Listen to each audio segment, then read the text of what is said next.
ఎందుకయ్యా నీకింత దయా శ్రీకాళహస్తి నిలయ, ఈ మూగ జీవుల పైన, ఈ అల్ప ప్రాణుల పైన.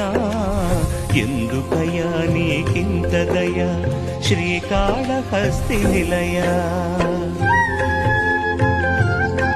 అల్లుకుపోయిన సాలీడు అగ్నికాహుతైపోయెనని, పూజించిన గజ సర్పములు పోరు సలిపి మరణించెనని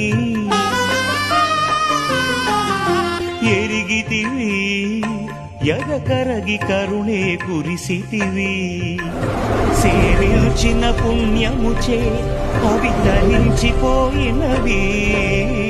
ఎందుకయ్యా నీకింత దయా శ్రీకాళహస్తి నిలయ, ఈ మూగ జీవుల పైన, ఈ అల్ప ప్రాణుల పైన. ఎందుకయ్యా నీకింత దయా శ్రీకాళహస్తి నిలయ.